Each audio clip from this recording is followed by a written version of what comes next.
Paliens, Paliennes, bonsoir. Toute l'équipe de SPL TV espère que vous allez toutes et tous très bien. Tout de suite, les titres. Nous parlerons tout d'abord de l'association Interagir. Ensuite, Emma Vogli nous présentera la semaine de Noël organisée par le BDE.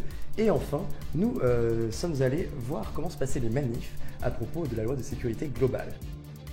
L'association Interagir, l'association solidaire de Sciences Po Lille, a un nouveau pôle, le pôle Carillon.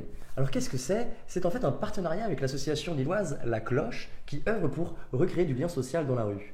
Tous les jeudis, tous des étudiantes et des étudiants de Sciences Po Lille se rendent donc dans la rue pour aller discuter, pour aller recréer du lien social, comme le veut l'association La Cloche. Reportage. Salut. Hello. Alors on va vous parler de nos actions avec Interagir pendant le confinement. Donc on est associé avec La Cloche dans le cadre du programme Carillon et La Cloche elle œuvre à Lille pour recréer du lien social avec les personnes à la rue. Du coup ce qu'on fait c'est des sensibilisations de rue et de commerçants pour trouver de nouveaux commerces dans le réseau solidaire, donc c'est où les personnes à la rue peuvent trouver des services. Et donc c'est vraiment un super moment de convivialité et de partage, enfin vraiment on passe tout un super moment et ça permet de changer un peu d'air. Et voilà, on trouvait que c'était important de continuer pendant le confinement parce que même si on passe toute une période pourrie, il y en a pour qui c'est encore plus compliqué et c'est important de continuer à penser à eux et voilà. Et ça nous fait en plus du bien de penser à ces gens-là et de les aider, donc c'est que du bonheur. Voilà, donc si vous voulez nous rejoindre, vous pouvez contacter Interagir et voilà. À toutes. Ciao. Nous sommes le 6 décembre, le mois de décembre a donc commencé et le bureau des élèves, le BDE, a lancé un mois de Noël pour organiser des événements, même quand nous sommes confinés. La présidente du BDE, Emma Vogli, nous explique donc tout ce qui va se passer, notamment après cette folle surprise que le BDS nous a réservée hier. Reportage. Salut à tous.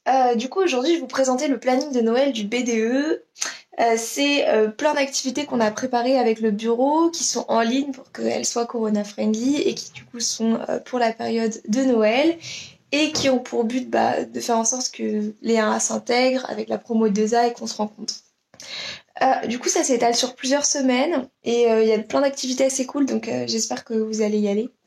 Notamment il y a certains trucs pour les cours que vous avez dû déjà voir passer, le pack des 2A, le BDE répond à vos questions si vous avez besoin de quelques informations, et des moments plus rigolos on va dire, avec la soirée jeux vidéo, ou alors vous avez vu la séance de sport avec le BDS. Du coup il reste pas mal de surprises qui arrivent, donc restez branchés sur Facebook, histoire de voir ce qui va arriver. Bisous.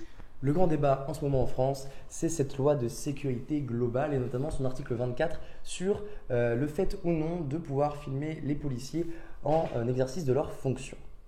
C'est donc un grand débat qui amène des manifestations, des contestations, notamment dans la sphère jeune et la sphère étudiante. Et donc des étudiants et des étudiantes de Sciences Po Lille se sont rendus à la manifestation Place de la République hier samedi 5 décembre. Nous les avons suivis pour voir comment se passe cette expérience manifestante. Reportage. Samedi 5 décembre 2020, toutes les franges de la population, notamment des étudiants et des étudiantes, se sont rassemblées dans une ambiance conviviale. Leurs revendications s'opposaient à la loi de sécurité globale mise en place par le gouvernement. Cette loi pose en effet problème, notamment son article 24. Les manifestants et les manifestantes, entre des « tout le monde déteste la police » ou « Darmanin cacaboudin », montrent que cette loi dessert et la police en globalité et la démocratie. Effectivement, ne plus pouvoir identifier les policiers déviants impliquerait que l'entité police en général soit incriminée. C'est un souci de ciblage. Et bien sûr, cette loi réduit la démocratie en diminuant les libertés des hommes et des femmes face à la police. Nouvelle manifestation le samedi 12 décembre, la lutte continue. Nous verrons donc dans les prochaines semaines ce que ces manifestations vont peut-être apporter.